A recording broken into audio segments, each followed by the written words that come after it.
In addition to creating an amazing library of new titles on PlayStation 4, we're equally focused on delivering what gamers want most, without imposing restrictions or devaluing their PS4 purchases. For instance, PlayStation 4 won't impose any new restrictions on the use of PS4 gamers.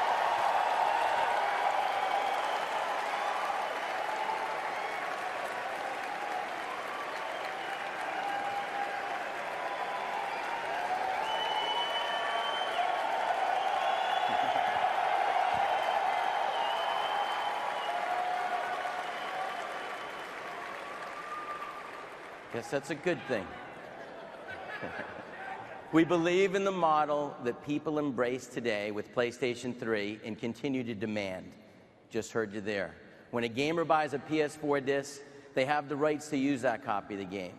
They can trade in the game at retail, sell it to another person, lend it to a friend, or keep it forever.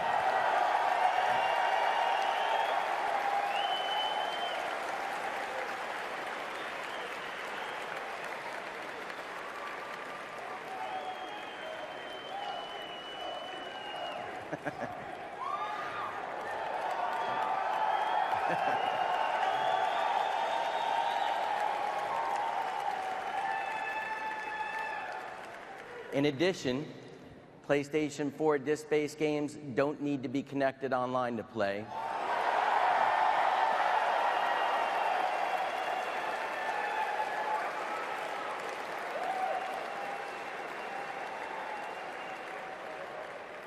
Or for any type of authentication. If you enjoy playing single-player games offline, PS4 won't require you to check in online periodically.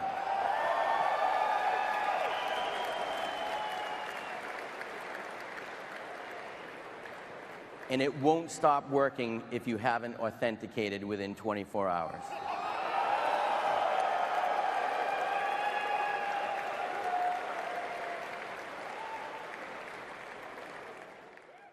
Alright, what's up folks? So this is gonna be my reaction to the PlayStation event, which I'm pretty excited, to say the least, about the news I just showed.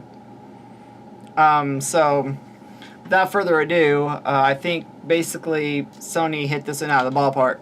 Now, I'm not necessarily a huge Sony fan per se. I have my freaking audio on. Now, I'm not necessarily a huge Sony fan per se, but my main concern is always connected. And I think Sony sees the flaw in that logic of having always connected, because with always connected, there's always a problem that I mean, you saw with PSN Network, it went down for, shoot, how long did it go down for? I think it was like a month it went down for. And so I mean, as you can see, it's just not a feasible idea these days to have always connected. The network was down for a month, and would Microsoft send out an update for that? I doubt it. You're just boned. X-boned. You're X-boned.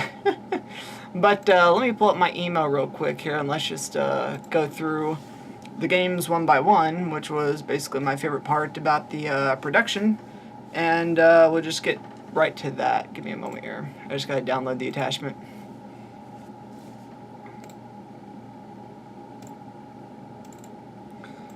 There we go. No.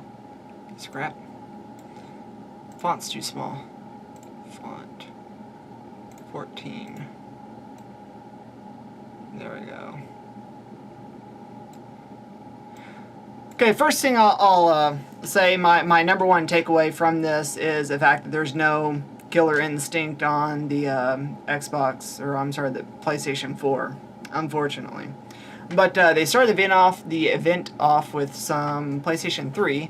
So basically, with the PlayStation 3, they state that we have, for starters, we have The Last of Us. And The Last of Us has got me really, really excited about gaming. I've never played Uncharted. I don't really know much about Naughty Dog. But The Last of Us just looks like just an excellent game. Now, I'm almost tempted to, whenever the Xbox One and the PlayStation 4 come out, to just go and buy myself a PlayStation 3 at that point, and I can get The Last of Us. And then probably The Last of Us will be on discount at that point, and PlayStation 3 will probably be on discount too.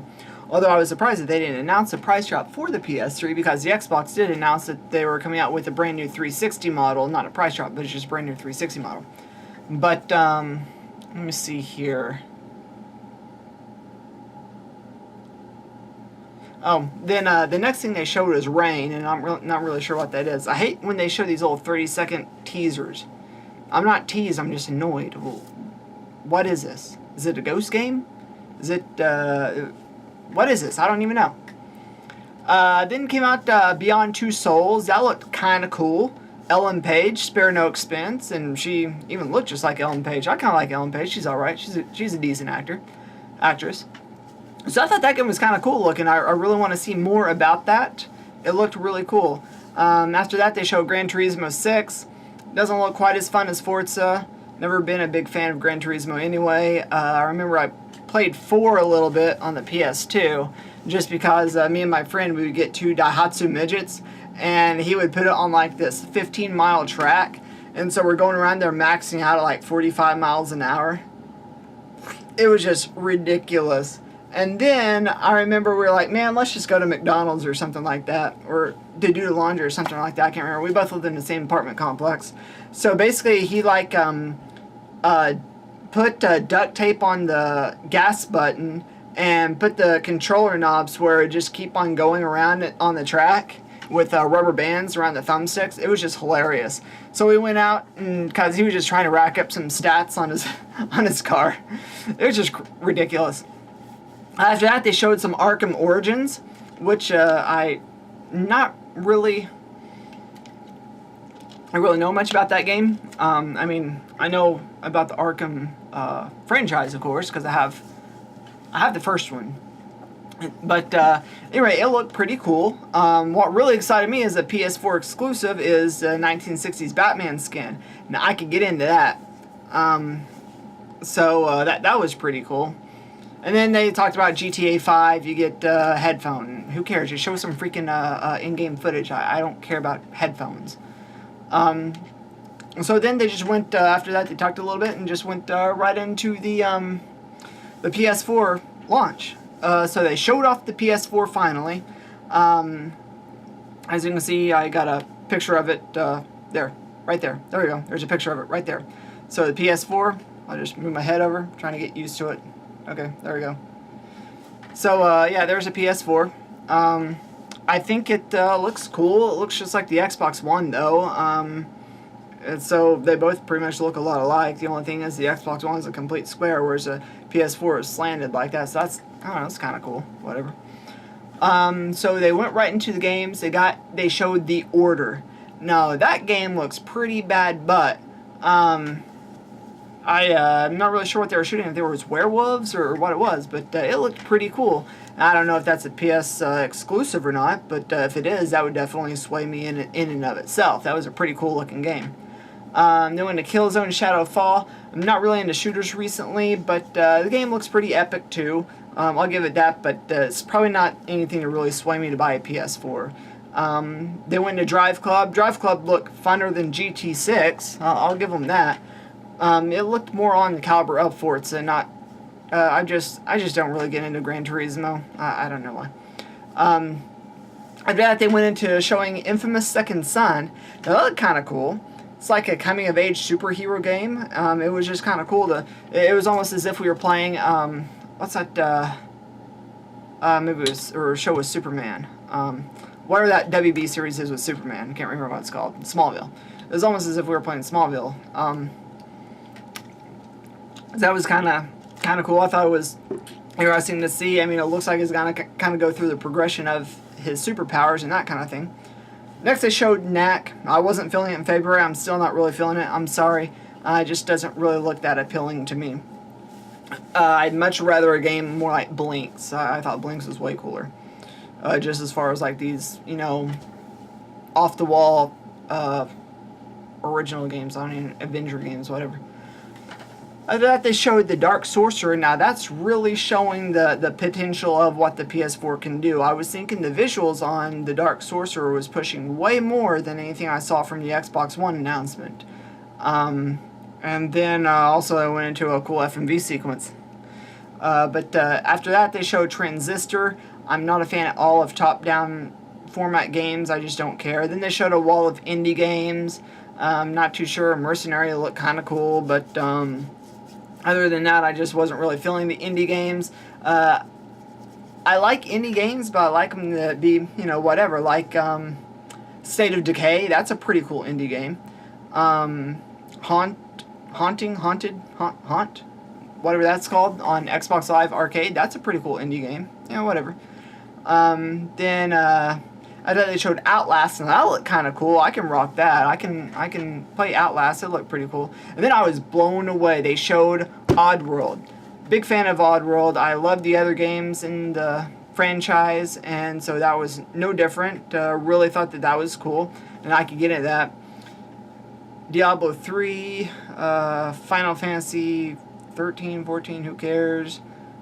Kingdom Hearts, who cares? Assassin's Creed, yeah, that looked cool. I mean, Assassin's Creed is going to be on PS4, PS3, Xbox 360, Xbox One. It's basically going to be on all of them, so that's really not anything to get excited about, but it's just I never played an Assassin's Creed game, so I'm really looking forward to getting Assassin's Creed 2 on the Xbox 360 on Xbox Live. Looking forward to that one, kids. Let's see, going down the gamut a little bit more. Watch Dogs, that was pretty cool too. As epic as the last. Actually, this trailer was even more epic than the last one. It showed just a lot more footage on this one that just wasn't available in the previous one. And I think it's gonna be a really epic game. If anything, Watch Dogs is one of the games I'm looking forward to in this launch window. I just think it's cool how you can control basically the entire city of Chicago with a cell phone. And basically the entire city of Chicago is completely at your disposal. You know, you can do anything you want with that stupid thing.